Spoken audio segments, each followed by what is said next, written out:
Hello and welcome back, everybody, for day 2 of week 4 of your broadcast for Proving Grounds powered by Verizon. I'll be your host for the day. You can call me Kangas, and joining me, I have Magical, the hero who subbed in for me yesterday as my internet was going down. Thank you for that, Magical, as well as Cubby. And we're out. Look at us.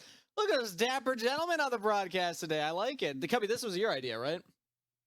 I mean, sometimes, I have a hidden gem in there once in a while with style. I get to work with Mad Magical all the time. I get to see Rafa. So I got to step up my game every once in a while too, Okay, all Kangas. right. We cannot put Mad Magical and Rafa in the same sentence when we're talking about style, even Cubby. I This is was about to It's say heresy. different, that. but it exists. I just have my sweaters. You know what? Look, Style is Cubby, subjective at the end of the day, Cubby, right? even I was going to interrupt you at some point and be like, "Look, I know that Rafa's a level above me. I don't even pretend to be on the same category as him." Yeah, okay, at least Magical accepts his place. We appreciate that. Magical's always Yep. so honest with us. Let's take a look, though, and catch everybody up on what's been happening in the tournament so far as we bring our attention to the bracket. We had upper bracket play out yesterday. Today, we're going to finish out the best of threes. Going forward after this, it will be best of fives. So we'll have 2 streams today. But congratulations to Golden Guardians Academy and Team Liquid Academy for making it to the upper bracket finals, Cubby. I know that this is big for TL. This is now 2 splits in a row where they've been able to make it to the top half finals. I also I think it's worth noting 2 splits in a row for Golden Guardians Academy. Almost more impressive considering that I don't think they have any returning members on this roster compared to the roster that top three last year. So I think it really speaks to what GGA is doing with that swap. I know they brought in a lot of experienced players. They are the only team that has people that played in LCS last year on the roster, and they have 3 of those members. So and Violet was at World. So I guess we do have higher expectations for GGA, but still the fact they are able to deliver on those, really good from them. And of course, Team Liquid Academy. I have them as my tournament favorites, and I'm really looking forward to seeing that best of 5. Ryoma versus Harry. Can never go wrong with that in Academy. Of course, we do also have the lower bracket. That's where we'll see our games today. Magical, we have Dignitas Academy versus FlyQuest Academy to kick it off, and then 100 Thieves versus CLG. Every amateur team knocked out. That was a big storyline coming into the week, and now we get to see some of the top teams from Academy continue their runs. Right, and looking at how both these series will be, Dignitas versus Fly, if you look on paper, you look at the seeding, you would expect that not to be quite as significant of a matchup, right? But both teams really have been turning up the heat towards the end of their splits, especially FlyQuest Academy. And that's why I'm so hyped to see how they're going to perform. Then also the fact that CLG, the #1 seed, is still in that lower bracket, having been knocked down there by Immortals Academy and facing off against a red-hot 100 Thieves. And the crazy thing is 100 Thieves Academy, the form that they're in, it looks like they're peaking right now. Their series against 100 Thieves Next was very one-sided. They looked dominant. And then you look at the winner of that series goes against Cloud9 Academy. That lower half of the lower bracket is looking brutal right now if you're any of the teams that find yourselves down there. But outside of just what's been going on here in Proving Grounds, we do want to catch everybody up on Champs Queue because Season 2 is still underway. And we noticed a very interesting trend, Cubby. How many Academy players are in the top 20 here? Well, if we're going to count Sven, that's over half the top 10. And then when you look at the top 20, it's almost half with a lot of the players that, we have seen in Academy playing yesterday or today.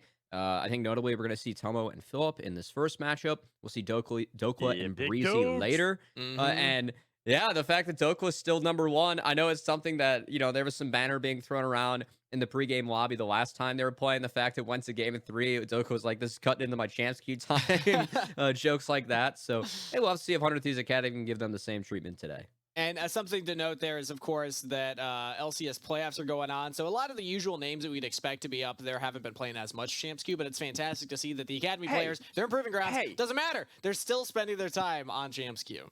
I was about to say, we're improving grounds at the same time. We got players up there. That's no excuse. Just because playoffs are going on, we got playoffs essentially here for the Academy players, and there they are smashing. All right, well, I was going to give them a pass. I guess Magical does not give out passes that easily. But with that said, we've also been started the discussion this week of what it means to be a player in Proving Grounds and how difficult the road to getting to that LCS is. Things like scouting, things like analysts, and trying to stand out in a crowd of this many players, it's weighing on the minds of a lot of these players. So we've actually had a chance to chat with a couple members from the community, Papa Smithy and Andy Barton, to give their thoughts of what scouting looks like from the professional LCS level. So let's take a look at that.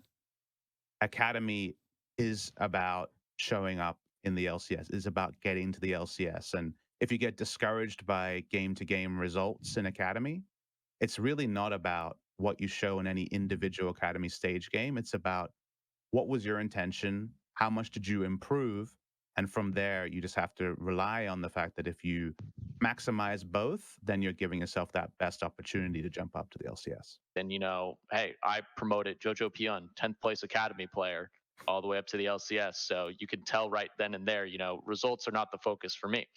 And so, I think it's like Papa said, it's about how you integrate yourself within the system. What are you doing to take advantage of all of the resources around you, whether it's, catching extra time with the LCS coaches to find out more from them about what they're doing, get that one-to-one feedback time and grow on your own with them. And, talking with my LCS players, I always ask them, hey, did you guys check out Academy scrims? How's it going down there? What are you guys seeing in there? And, always getting their perspective on really what they're seeing, what players are popping up. And so a lot of that is just double checking, my thoughts and whatnot, what I'm seeing at that level. But I think it's, as Papa said, it is really about what you make of the opportunity and how you take advantage of it. Because I would say on the EG side, the results are not everything for me. It's how you conduct yourself on a daily basis. How are you coming to scrims every day? Do I see that passion and drive that, is going to get you to the LCS, that is going to impress your teammates around you and really make others want to come play for EG? And I want to finish that off with, I guess, a personal anecdote is if I ever see an Academy player look comfortable or coasting, that's probably the worst sign I can see. Yeah. I'm always looking for players to chart a path towards more, because if you're comfortable being in Academy, then that's not very predictive of success at the LCS level. We all know how big a quality jump up that is. You're competing against some of the best players in the world, some of the best players in their role in the country. And I want to see players trying to problem solve or listening to their coaches on any areas of self-improvement they can find. Because at the end of the day, at Academy, you're competing to be an LCS player more than, in my opinion, competing to be the best Academy team. And so because of that, I'm just looking for players to always be pushing, always be trying to move forward, because otherwise it's a very concerning sign of predictive success for LCS. And I just love hearing the GMs talk about this, because the fact that, they bring up so many intangibles, right? Yeah. We look at all the tape. We, can point out like, hey, this was a good roam. This is a great 1v1. You played this really well. But we don't get to see everything that happens behind the scenes. And hearing the emphasis that these guys put on that as well, who you are, doing those things that, are easy to, like, make it easy to be coached, make it easy to have in the building, and hearing that valued as well. There are a lot of ways you can prove yourself as a player inside and outside of the game. Love hearing them talk about that as well. Especially if you're one of the greener players coming into Academy. Learn, develop, and always have the growth mindset. I think that's one of the biggest things that these scouts are looking for. But with that being said, it's also always awesome to hear from some of the brains that are behind the decision making in the LCS. But now I want to bring our attention to another conversation that we've been having at the Proving Grounds scene. The MVP, aka Most Valuable Prospect Award, that we'll be giving out here at the end of this entire event. And we have a couple of front runners, so we're going to start going through some of the players that were on the list as we count down to the number one that will be earning this one. And Magical, I believe that you actually did the VO for this next piece, so we're going to be hearing your voice. Let's send to vote. We are counting down our top 5 most valuable Academy prospects. Academy players this year are just built different. Chime, Golden Guardians Academy support player, is no exception. Always looking for creative and unique angles like here, where he hex flushes over the wall as Alistair completely blind to CLG. They have no idea when he blast cones in. It's the first time they see him. Then he punts immediately Brisbane into the awaiting arms of his team, starting off the fight at the right step, but it doesn't stop there. Always looking to see if he can start off the fights, engage, protect, heal, but also finish the plays that he once started. Here you can see an alley-oop scoop right on top of a buried iconic, so Dokla has no chance in hell to escape. Chime is one of our top 5 most valuable prospects. So, of course, we'll be releasing those throughout the next couple of days of the other frontrunners for the event. But, Magical, I got to ask, Chime, this guy has had such an incredible kind of glow up this year. What do you think, like, the defining characteristic of this player is for you? I think it's his creativity. I look at support players, and I look at someone like him and Breezy as two of the best supports. Ayla's up there as well. But these are fantastic players that find these creative angles to set up for the team. But they also have creativity in how they can play. They can always switch up the styles to make sure they're either setting up for the team or peeling for the team.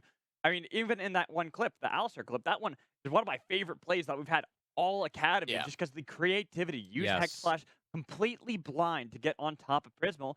That just shows that this player understands some fundamentals to the game that others just don't think about, which is utilizing the lack of vision that your opponents have, even if you also have that same lack. Exactly. And some of the fun of doing this project and having our conversation around the most valuable prospect is then kind of putting ourselves in the shoes of some of these GMs. Like, what are you looking for behind the scenes? And I know something that a lot of GMs look for. A lot of the things that we talk about is team fight visualization. And that's something that Chime, I think, does superbly well. And he's in a team, keep in mind, where Iconic usually not playing engagers. I think I have memorable engages from him on Hecarim or Jarvan, but he's been on a lot of Viego Zin duty.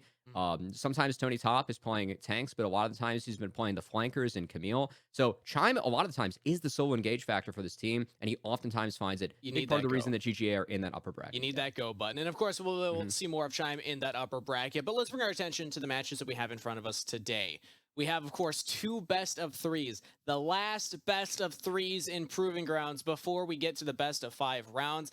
Dignitas Academy versus FlyQuest. And then 100 Thieves Academy versus CLG Academy. Of course, Magical, this is still the lower bracket, so only 1 life remains for both of these teams. Definitely a stressful part of the tournament. It is. This is where it's a do or die match, and that's why I love lower bracket games. There's so much on the line here for both sides of these best of 3s that we have remaining. And honestly, I just look at all the matches that we have today, and I think it's going to be bangers. I think we're going to have another whole 6-game day today, like we did yesterday. That'd be fantastic. I would love it, personally. More League of Legends and more entertainment for us. But with that said, if you are not already, Cubby, what's a certain Twitter account that people should be checking out? Do you have anything coming to mind? Well, I mean, you can check out ours if you want to fly those on the screen again. But I feel like you're going for something different here, Kangas. Path to LCS, there the Twitter account where you can stay up to date on all things Academy and Amateur. Standings, schedule, memes, and tweets galore are there. So if you want to be involved and just keep up to date with everything around the talent development pipeline in North America, make sure you are checking out that account, because that is your one-stop shop for all the information. But with that being said, we're going to send it to a very short break before we get back to chat Dignitas versus FlyQuest and get underway for our first series right after this.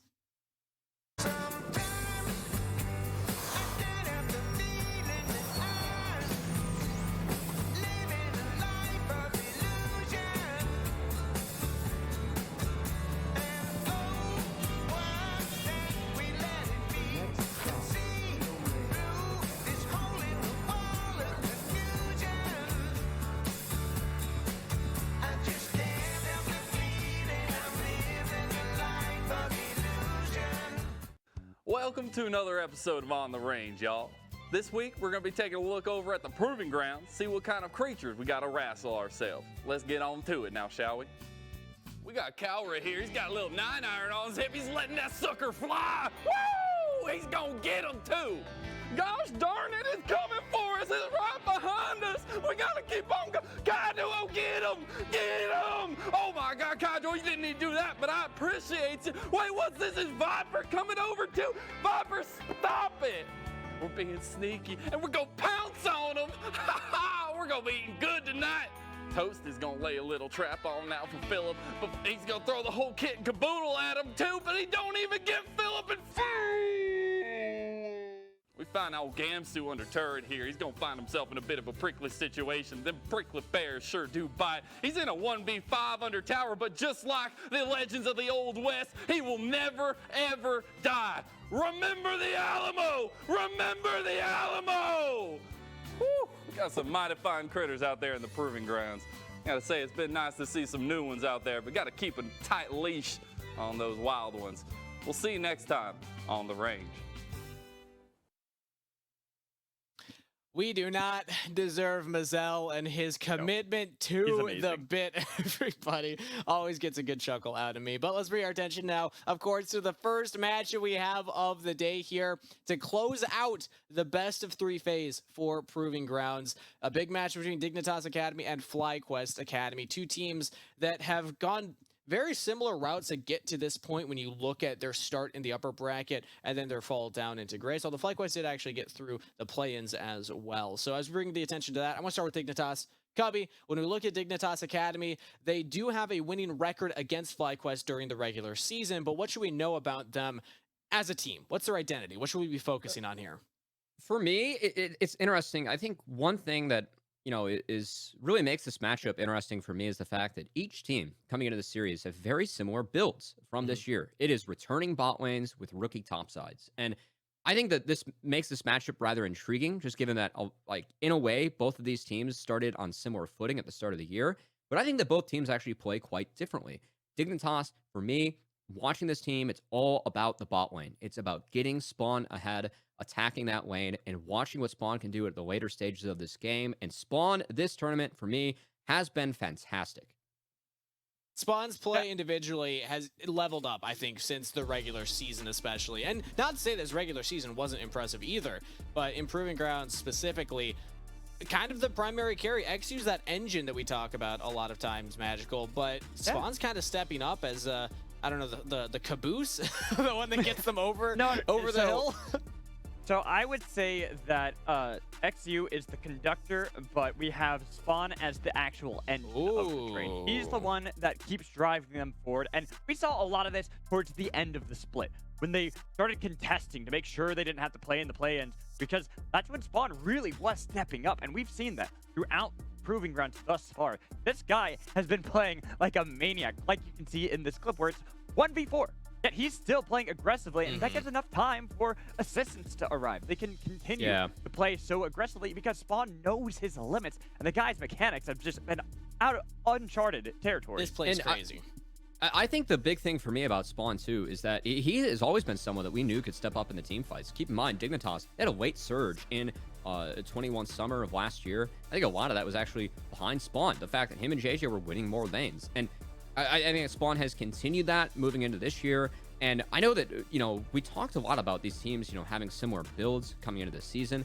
They've also had similar tournaments. You pointed out, Kangas, the point that they dropped in the lower bracket. I know the other thing for me, neither of these teams have yet to beat an Academy squad. One of these teams will achieve that before Proving Grounds ends. The other one will go home today. And I know specifically from talking with XU, he put a big X on this game. He said, PG so far, we've only beat amateur teams. And while, we might have a top 8, we're in the top half, that doesn't mean as much to me. It would mean a lot to beat FlyQuest. That would be us, shutting everyone up. Just keep in mind, everyone had Dignitas as the 10th place Academy team before a single game was played this season. So I think a lot of the story of Dignitas has been them overcoming those expectations that they had that were low, continuing to prove people wrong, and a win today in this best of 3 would just continue to solidify that story for Dig this season. Gotta correct you. Shout out to Rafa. He had them 9th. So not everybody had them last place, but you're right. Oh, the man, general discussion was we didn't have a lot of expectation. They have already exceeded those. Now let's see how far they can go against FlyQuest Academy. Bringing our attention over to this side of the Rift, Magical. FlyQuest, like Cubby had said, very similar story to get here. Played through plans, got that win, but then dropping into the lower bracket, only beating amateur teams so far. This is a do or die because, of course, they only have 1 life left, and this is still a best of 3 scenario for them.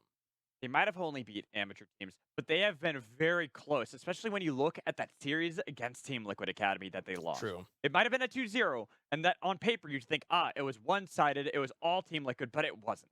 That was a well-fought battle, and a lot of that had to come down to Tomo in the bot lane. When you look at his performance throughout that game, that series especially, it was literally on his back to try to make sure they can carry, and he nearly did so.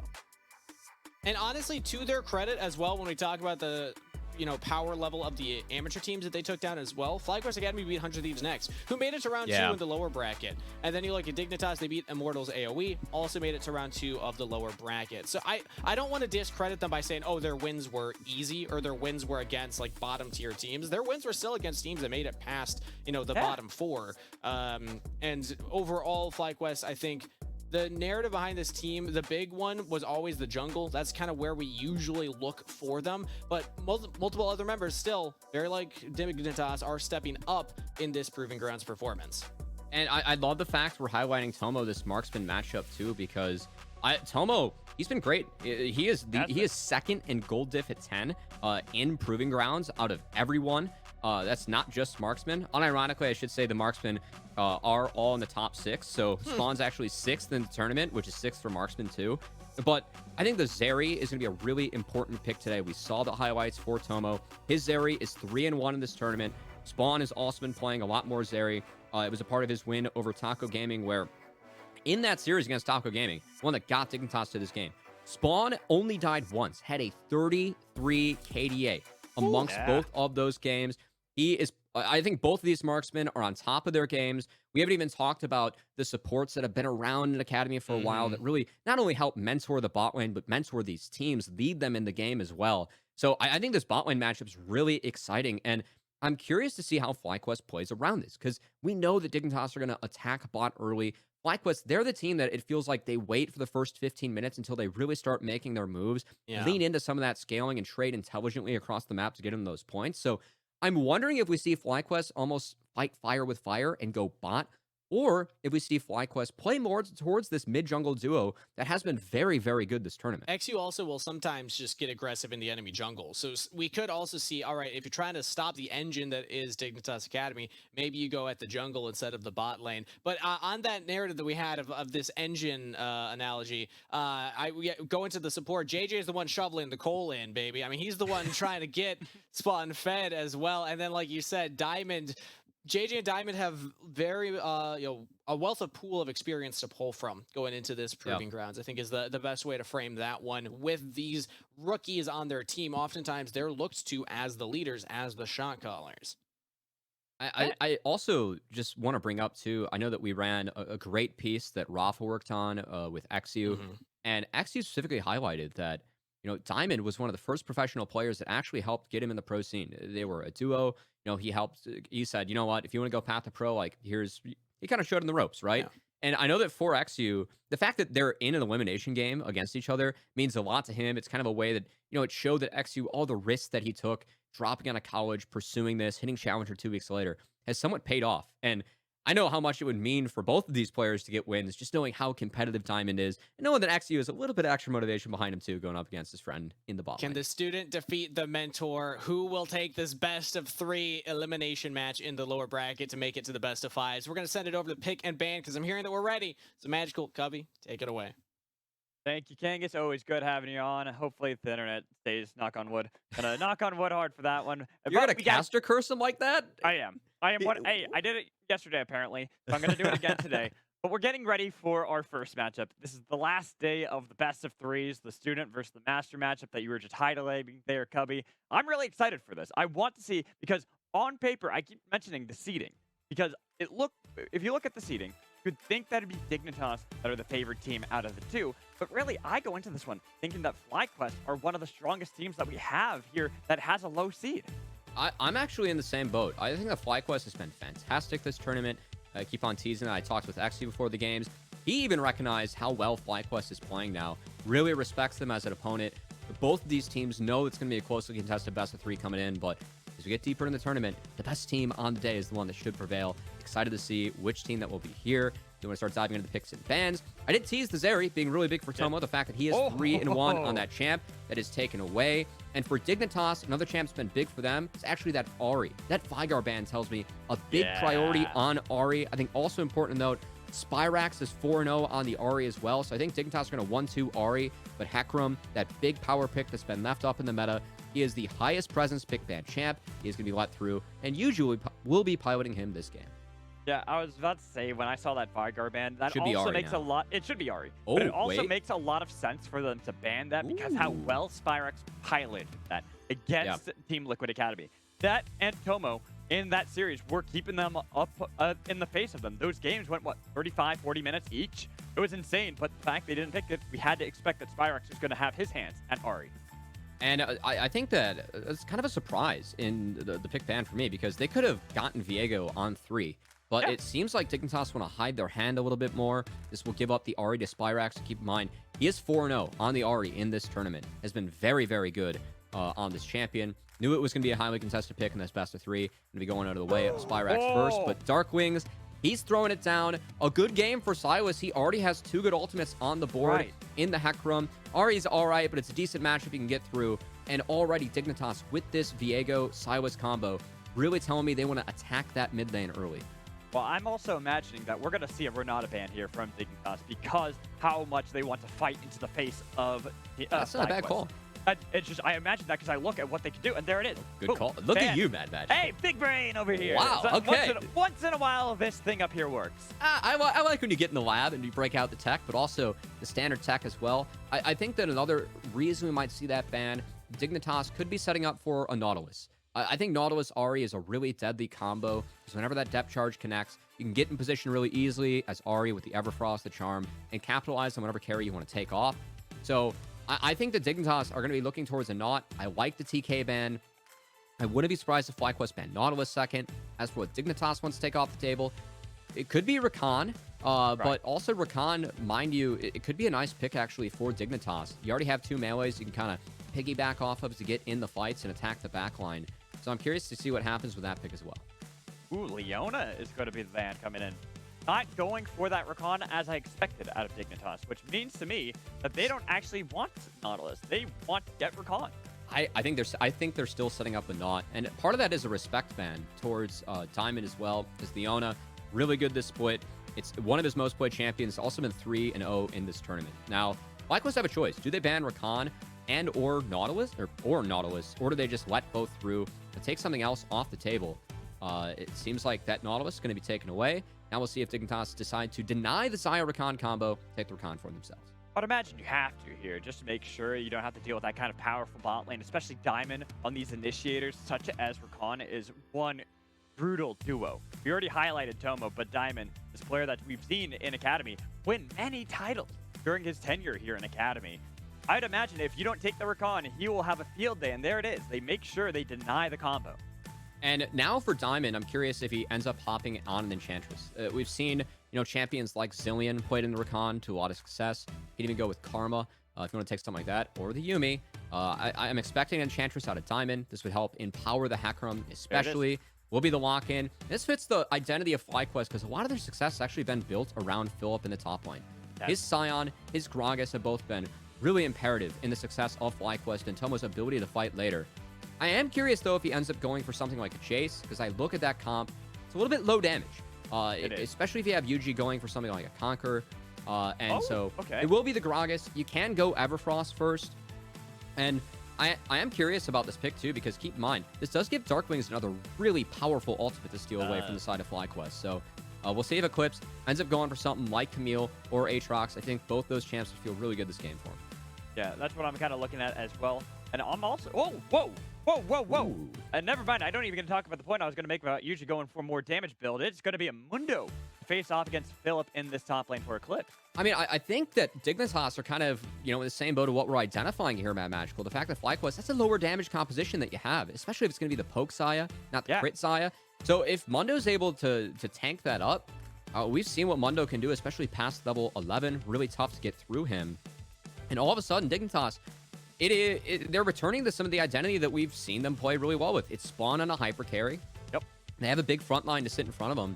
And it's just really going to be, for me, the big difference is going to be which mid jungle can end up getting freed up. Because if Viego and Silas can make plays on Ari, especially pre-6, I think Dignitas can have moves around the map, can get Aphelios ahead, then the game gets difficult for the side of FlyQuest. Whereas for the side of FlyQuest, you're going to have to scale up. They're going to have to survive that. Once they hit level 6, that's where they can really start making plays. And we'll see how good those casks are from Philip. He has been fantastic on the Gragas this tournament. And if he continues, he could control the fights, make it really tough for this short-range composition of Dignitas to function, and make sure he finds Spawn in the back end, who trying to pump out all the damage possible for the side of Dig. Yeah, and I'm looking at this for Dignitas. I'm with you. I think that even though it's funny whenever I see Silas and Viego, like, oh, they got good scaling on their team, but really they do need to make sure they're not giving up these advantages to Yuji. I'm expecting even to see that we're going to see a more damage-oriented build coming in from Spyrex as opposed to going for that Everfrost build that we've seen many times. It might even just be that they decide to go for Ludens, really go for that assassin style on Ari. I like getting crazy with the Ludens. I think Everfrost and all the melee is a little bit too strong, setting up the charms. That is but true. That is yeah, true. it should be the no-brainer move for Ari. That item is just too dang good on her. But I think where we might be curious to see whether if it's Everfrost or not, it's actually going to be the top side with Philip. I think he has a choice there. Didn't mention that FlyQuest, a little bit of lower damage composition. He could go for the Everfrost, could go for the tank build. I'll have to see if Philip ends up doing that. It's Mad Magical. First game on the Rift. Here we go. Last day of the best of threes. Two teams will continue on in the Proving Grounds, but only one in this matchup between FlyQuest Academy and Dignitas QNTMPAY Academy. We load up onto the Rift. You're going to see how they'll match up in the Master versus Student competition that we have between both Diamond and XU. First blood goes to Yumi. Plus That'd be 20, Mad hilarious. Magical. That'd be hilarious. That's easy. I mean, Also- he got bone plating off and got some gold, you know? Yeah, Advantage yeah. FlyQuest. Well, I will say I was hoping that Tomo Ooh. was going to flex the build path and go for crit here, since, as you were talking about, it is a low damage composition out of FlyQuest. Yeah. And getting something like, you know, the crit build for Xayah would really help bring back a little bit more damage and power to them. But with the fact they have Conquer onto Yuji, even if it's more typical, I'm expecting that it is going to be the damage build Hecarim. That could patch up maybe a few of the damage concerns that we have for FlyQuest. They have options, right? I just, you know, I'd be concerned of the damage if it is a Cinder Hulk, Hecarim, plus the Lethality, Xayah. Yeah. But if you are Xayah this game, mind you, the entire comp of Dignitas does have to run into you. And that is where Xayah feels at their best. When you are able to just have those feathers sit down, always threaten that Rip coming back. And we'll see if that ends up being the case for the side of FlyQuest is. Looking at where these junglers are starting Mad Magical. Looks like Yuji going to clear out the bot, or his blue side first, but starting on some of the AoE camps. Something I really like for junglers where you have to rush 6. Getting those to spawn second, a little bit quicker, and help you get that injection of experience, help you get that level 6 mark a little bit faster. I do like the wards placed down by Dignitas. See that they got a little bit of control, at least on the bottom half. So once they spot out Yuji on the bottom quadrant, it gives them a lot of room to play with, especially for XQ if he's looking for that play into the mid lane, because right now you see Pyrex is getting the upper hand, as you talked about. It's a rough lane phase for Silas. It is early, but why you draft the Silas, you know, mind you, not even stealing the ults, but it is to pressure mid, especially pre-6. If you send your jungler mid, the ability for Silas to set up ganks, very powerful, unlike a lot of other mid laners, especially the ones we have in the current meta. And so we'll have to see if Axu ends up making a move. At the moment, Axu, he cleared out his blue side fully. We'll be hopping over to the red. We expect him to skip over the Krugs and then possibly go for the Crab. But I'd say early on, for the side of Dig, I still really want to put a focus on Darkwings and Axu, especially given how fantastic they were against Taco Gaming. Mind you, it is an amateur squad, but Trickster and Doxa took down some of the better mid-jungle duos that we had playing at Academy as well on their way throughout the lower bracket. That's no easy task, even if they are an amateur squad. I think Darkwings and XU both had a really good series against Taco Gaming. And they have the opportunity to playmake and set things up early in this one. No, I was about to say, Taco Gaming are no slouches. They took down an Academy squad, so we have to look at them as a tough competition. But the fact that they were able to get the best of Taco Gaming is big for Dignitas, and that's why right now XU is looking for that early play, but a nice charm from Spyrex. He's just going to be out scot-free. That's really, really good presence of mind from Spyrax. Just the fact that XU, starting on the bot side, could be there at that point. We saw the wave frozen, but Spyrax playing very respectfully for it. Hits the charm instantly. Really good play coming out of the other young mid laner, mind you. Both of these mid laners as well have been teasing some of the similar builds from each of these orgs this year. Both were mid laners that came out of collegiate, making their debut split in Academy. So I think a big part of FlyQuest leveling up has been Spyrax and Yuji just getting more used to this level of competition and being able to, you know, play the Academy game and show off some of their individual skill once they get more of the fundamentals down. So good to see Spyrax recognizing that he could be attacked there, making sure that the play wasn't going to work out for the side of Dig. Well, this is why I'm really happy you brought up that matchup between Spyrex and Darkwings, because these are players that have had insane growth just in this year alone. Both of them having had experience, you know, in Amateur last year, Darkwings over for AoE Zeus, but we also have Spyrex playing for Maryville, this collegiate player that we had our eyes on beforehand.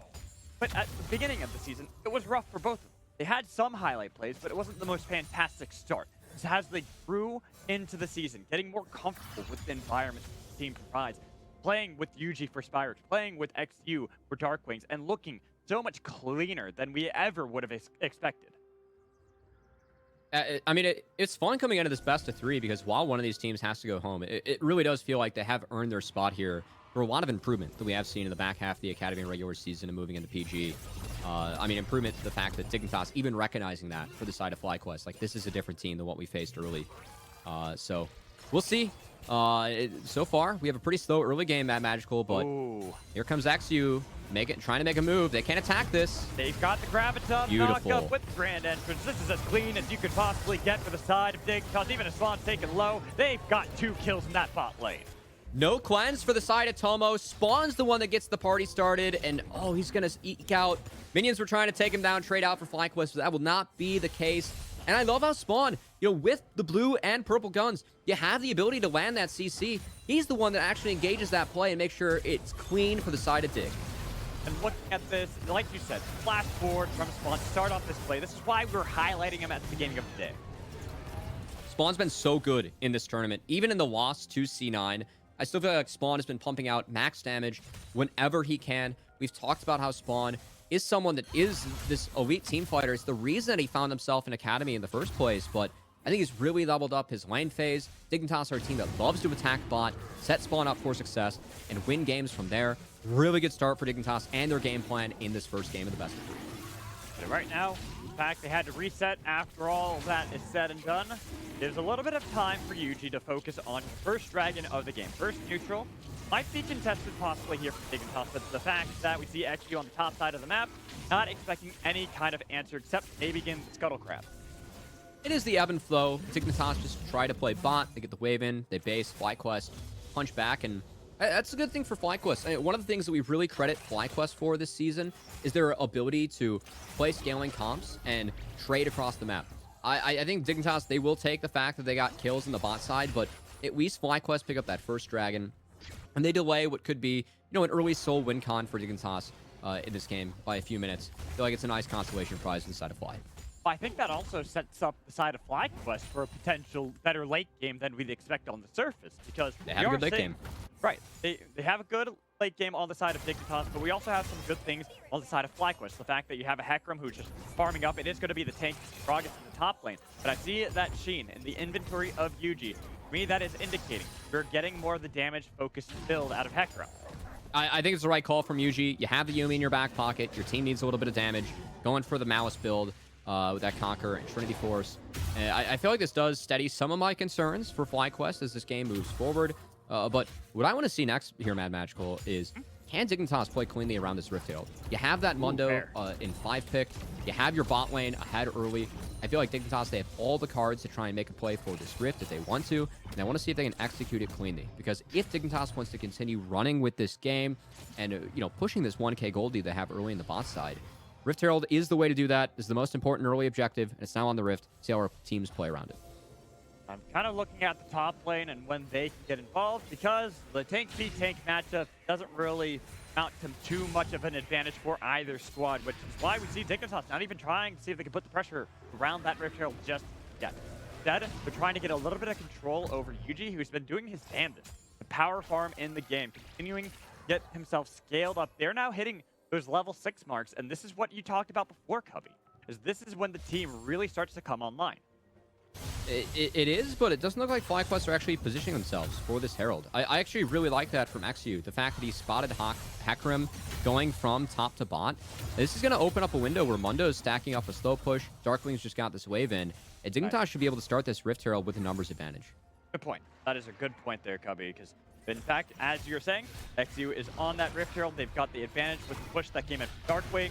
Eclipse is also setting up, making sure that if there's an answer on the side of FlyQuest, that he can immediately rotate around to be able to back up the jungler taking that objective. And this is just really good textbook League of Legends coming out of Dig. I think at FlyQuest, they realize they're a little bit behind. They realize they need to get some items and levels under them to fight. So just another handshake. FlyQuest going to try to continue to lose this game gracefully early, Mad Magical. Wait to the point where their comp can come online. And Dignitas, props to them. Take advantage of it. I really like that from XU. Finding the Hecarim going top to bot. He knows that Rift Herald is free. That way, Dignitas don't have to rotate their bot lane up and sacrifice more resources down there that could go over to Xayah. Really clean play coming out of Dig early. See, I'm looking now towards FlyQuest and what advantages they can possibly get on the Rift, and I think the biggest one for me is really that dragon advantage they already have. Even if it's only a meager one at this point, having something that can continue to scale up this team, get them into that position, as you talked about the losing gracefully aspect that they have, make sure that they get to that point where they have the items and they can really bring a punch to the back line of Dignitas. Well, they've already got a good setup around this bottom quadrant. I think it is important to note, UG trying to set up a dive onto spawn, but XU hovering after the Rift Herald should prevent it. Spyrax does have move. Darklings wasn't base. This could be a force from FlyQuest. Now look how low spawn is. Even if XU and JJ are both here, they don't have a TP for either of their solo laners to be able to back up this play. But it does seem that FlyQuest are going to call it off, not really go for that, not too confident that they could actually accomplish what they're there to set out for.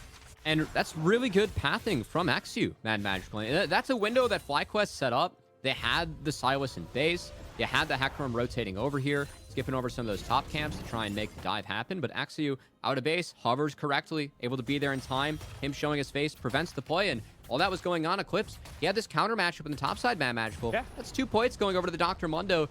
Given the fact that FlyQuest showed their members, don't get anything for it. So Eclipse able to play aggressively, takes advantage of it, gets some extra gold into his pockets. What's the best Mundo skin, Abby? Oh, this one, hands down. Okay, good. Yeah, no, you throw the briefcases. Yes, good. I will say, Executioner Mundo is kind of cool because he just throws that, like, giant axe. I appreciate that. He looks like a... That is cool, but briefcase. And cars. Yeah, and cars, too. Yeah. And can't go wrong with those. The stock market, he's got his charts. The stock market? Yeah, stonks. Well, right things now, are trending up.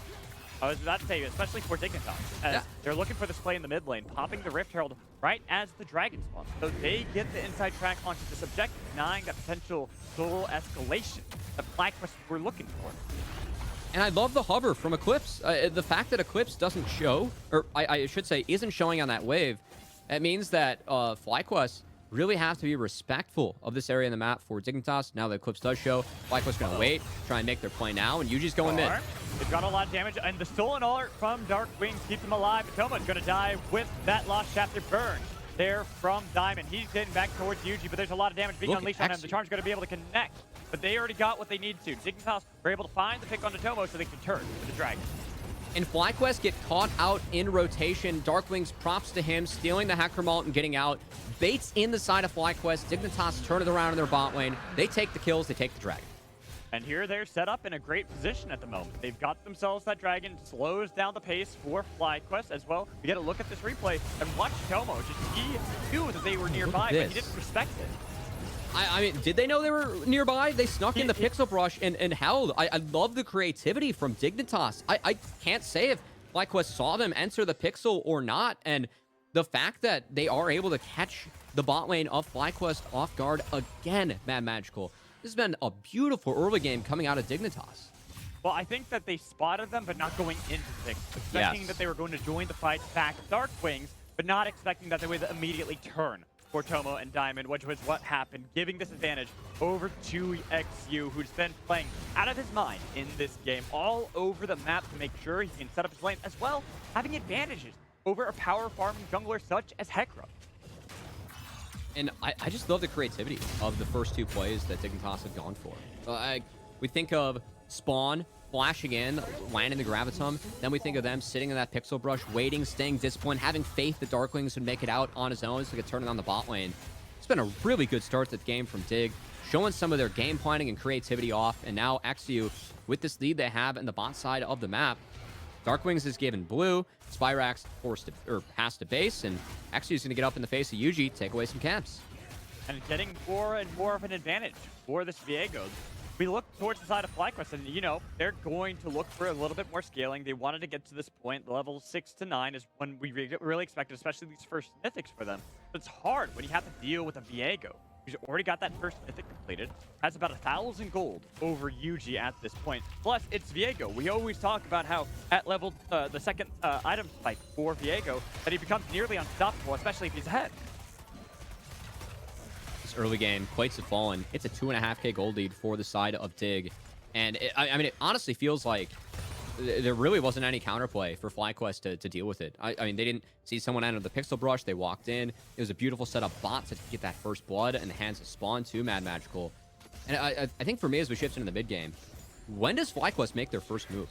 Because if we look in the map, I feel like they're waiting for maybe Ari to pick up Everfrost, and Yumi to get Moonstone, and then they can start making plays. But maybe at the moment, it just really doesn't feel like FlyQuest has any footing. We're used to them being the scaling comp and a way to get into the game. But at this point, being down 3K gold, this isn't the losing gracefully game plan that FlyQuest wanted.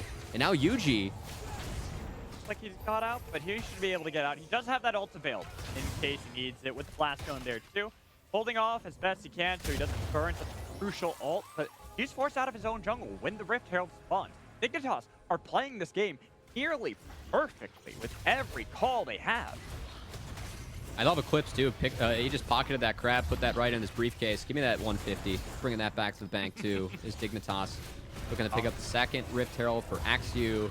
It's been a slower game, Mad Magical, but it has been calculated, clinical from the side of Dignitas. Honestly, a team where, you know, when we think of them making plays together, taking risks, going in. This is really how Dignitas has found their success, catching teams off guard with them having better engages, better target selection.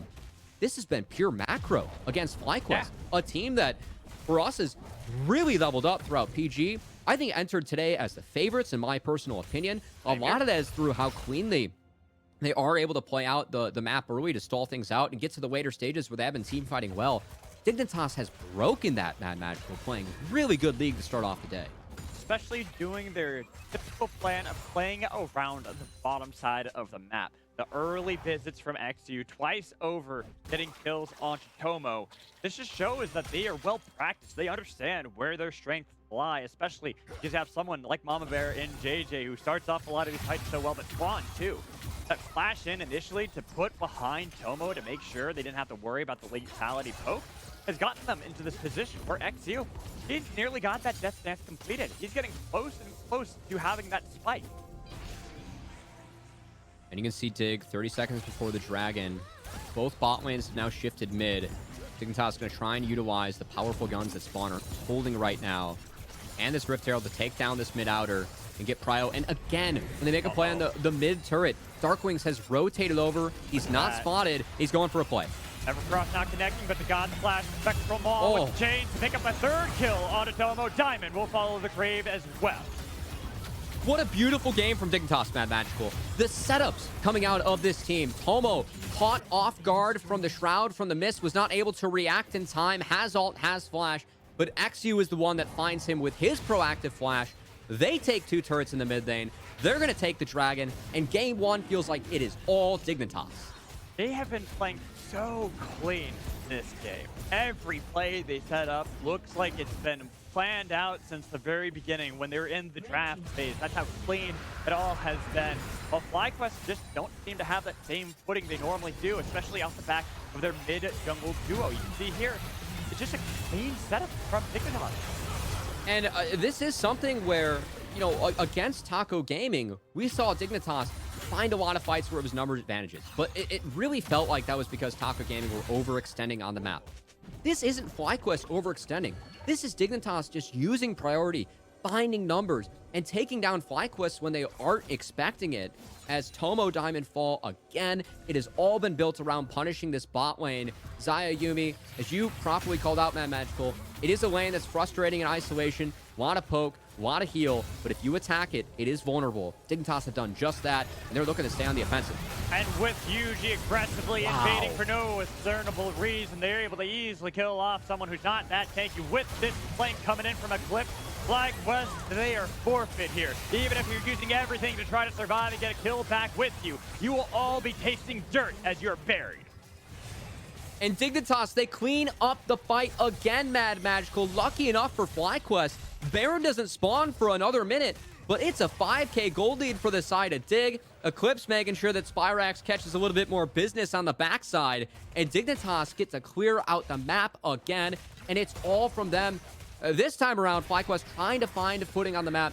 Dignitas able to find numbers, though. The TP from Eclipse here, Mad Magical, was beautiful. It was gorgeous. We take a look at this replay, and like I was saying in the call, Yuji, you're down, you're behind. There's no reason to try to invade here. You don't have those advantages.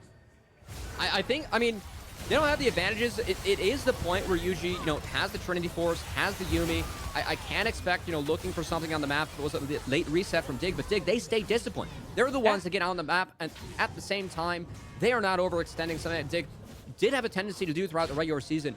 Dignitas are playing a very, very clean game one, Mad Magical. They want to take down their first Academy squad. They want to move on in our lower bracket, make it to that best of 5 stage, and they're the ones that are really bringing it in this first one against FlyQuest. This game is reminding me of Week 7 when these two teams last faced off. That Game 2 between them. Dignitas had full control right out of the gates, and here they are. With 100% kill participation out of XU, they are looking absolutely gargantuan to take down. And teams like FlyQuest, it is about planning for Game 2 at this point, unless you can get a miracle.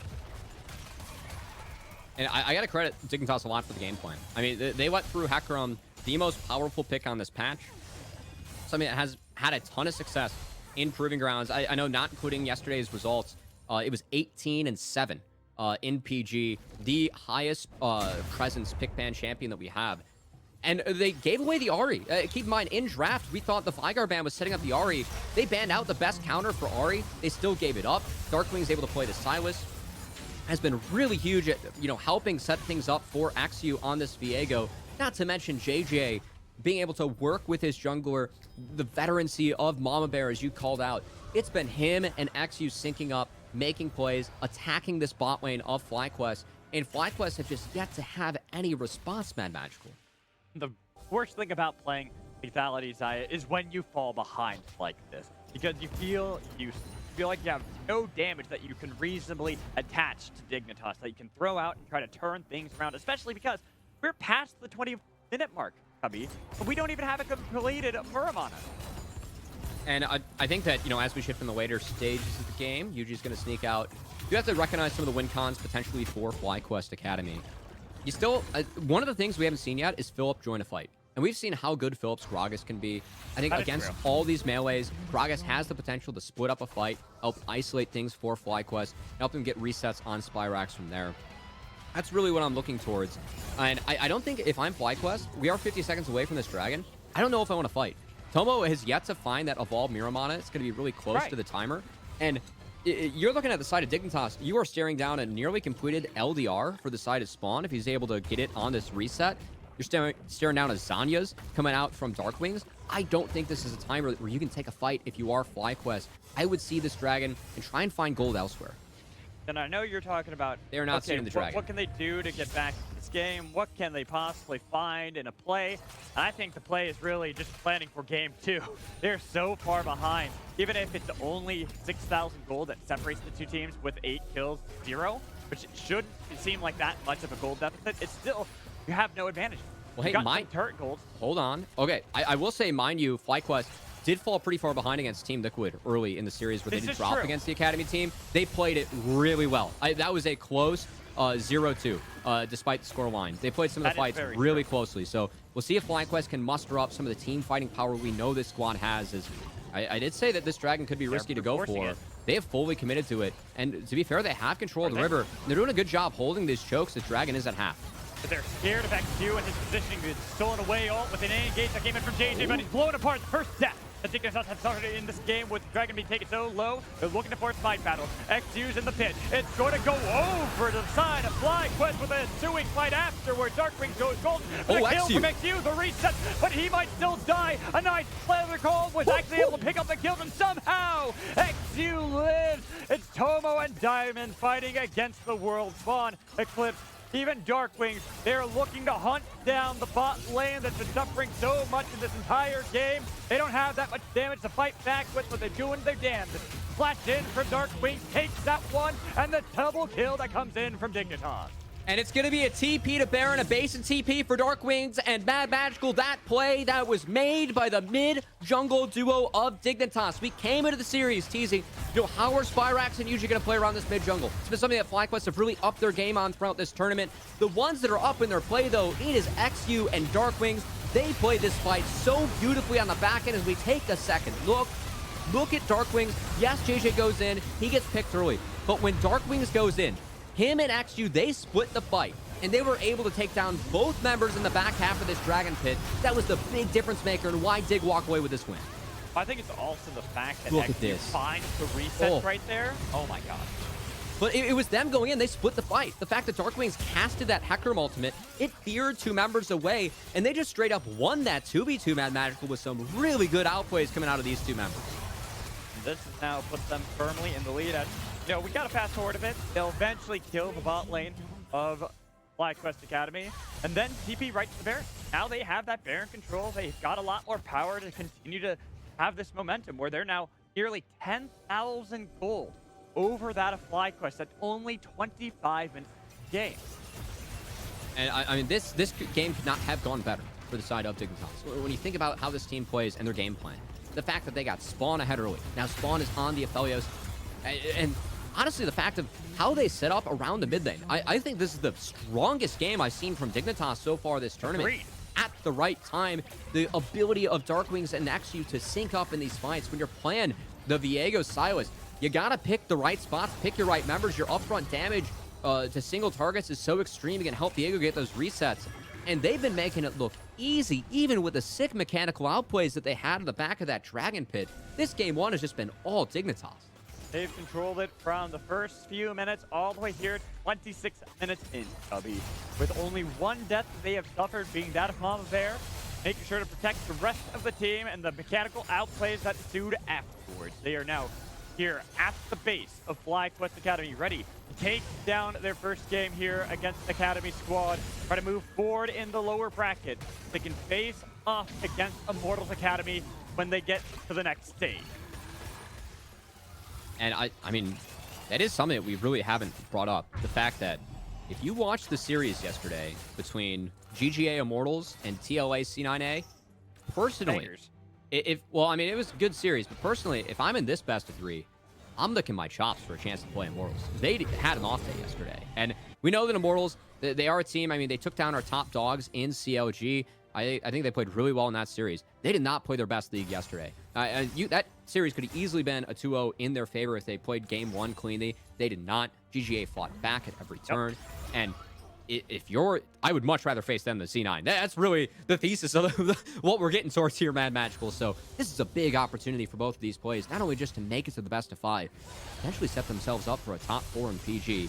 Something that all these players really want the chance to, hop on that big stage. And we'll see if they can make it happen. Yeah. Lots to prove here as now Dignitas are looking for this final outer turret here in the bot lane. They're knocking on the door once more of FlyQuest. They've got Philip on the wings. They want to re-engage. Tomo having to burn the Featherstorm, though. That's going to be a crucial alt loss. They have to forfeit the structure for Golden Flux for Dignitas.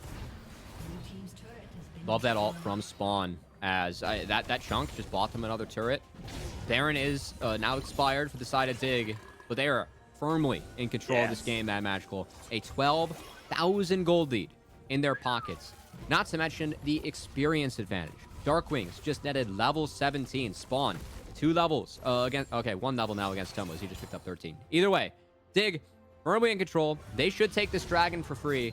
And for FlyQuest, they don't have any gold they can take on the map. I mean, the fact they knock down these outer turrets, they have to make it all the way to an inner turret to get an objective bounty. They really don't have a side nader that can do that against Dig. So I think this game, real big trouble for FlyQuest, as I think their comeback mechanics at this point, a little bit too far behind to hit.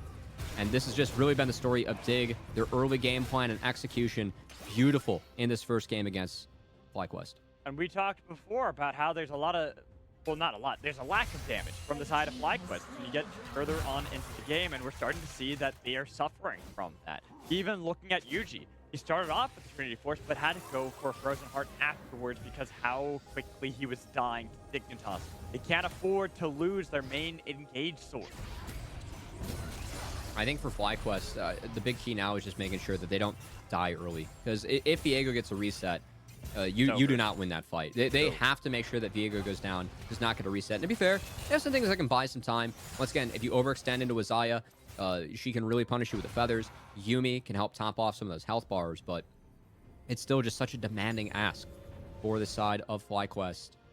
Now, should have the game slow down a little bit. Baron's going to be up here in a minute, Magical. Gotta believe the Dignitas is going to push out these waves one more time, get a clean reset, set up that objective. So no comeback opportunities are on the map for the side of FlyQuest. Well, that's how you say it's a slow gameplay, but I feel like this is just, again, clinical out of Dignitas. They're not necessarily playing slow, they're just waiting. They're being smart about their play. There's nothing to do. Why force anything if you don't have to play around anything? It's going to be 40 seconds until that Baron spawns. You can get more advantages on the bottom side of the map, which is now going to be forcing FlyQuest's hand to have to match that. I see Philip hit the base, and I think the important thing for Dignitas as well, if anything, prevented that Baron push from maybe ending the game or getting an inhibitor turret or inhibitor, is the fact that both TPs were burned to make sure that that Baron went into the pockets of Dignitas.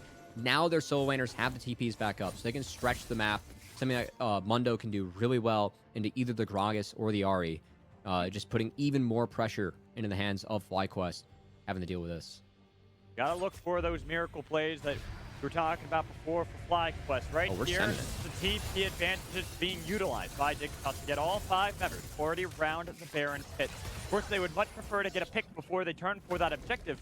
But with this gargantuan lead that they have over FlyQuest, they can set up and force the hand of FlyQuest, make them answer them as they get a lot of damage on Phil. He thought he was tankier to be able to survive a lot of what XG was doing, but there's Mama Bear in the deep line trying to survive as well. Phil got a lot of attention, but look at how little damage was done into the back line. But Darkwing hitting all of it. They've got so much damage. The flash in. They've got a kill on a Yuji. The pony is dead. Long live the Kings as Dignitas look to hunt down the remaining members of FlyQuest outside of their base. They've got low health bars they got to keep in mind. TP is up for Philip if he wants to rejoin. I really like the play from XU to just take Philip out of the fight, but honestly, credit due to Tomo. As Tomo, the feathers did so much damage in this skirmish that now Philip's actually TPing back, and FlyQuest are going to prevent Dig from doing the early Baron. Yes, but now they've got to deal with the fact the flashes are coming in from Dignitas. They've already lost Spyrex. Spawn is huge. 4-0-10 on Aphelios. Has so much damage that can follow up, dominating Darkwing. Dignitas, you can play a cleaner game of League of Legends even if you try it here. As they clean up house, Philip will be the last one remaining, but look at how much healing they've got for JJ, Yuji, you respawn. But at what cost is it going to be if you want to save this game with all Dignitas members still remaining, charging into the base, looking to take game 1 and really flex their might that they are here to compete. They can take down any Academy squad. 18-1 on the scoreboard. Darkwing is going legendary and Magical. What a game from Dignitas. Feels like they picked up right where they left off against Taco Gaming, which was, keep in mind, Darkwing's pop-off Ahri performance in that series. This game, Darkwings, holy smokes, what a game from him. Just the fact that he was able to step up, find the right members at the right time. This is something that for the side of Darkwings, he is someone that we always credit for being consistent. We always credit for being flexible. Mind you, last year, 2021, he played 20 different unique champs in 41 games heading into PG. We know that he's flexible. We know he can be consistent. We just continue to look for more pop-off moments from him. What a clean Silas game coming out of Darkwings. He played that pick phenomenally. We know it's something that he can play well, but the fact that he's doing it when it counts, giving his team that first win in this do-or-die best-of-3 to make it to the best-of-5s. Darkwings, great game from him. Great game from the side of Dignitas. And FlyQuest really have to go back to the drawing board and figure something out for game 2, because that was not a good game 1 for them. I was about to say, Darkwings and everyone else on that Dignitas squad, they all looked phenomenal in that game. But that's why they deserve that first victory. We'll see if FlyQuest can bounce back, but we're going to toss a break. When we come back, our host, Kangus, will be here for our halftime show. Make sure you stay tuned.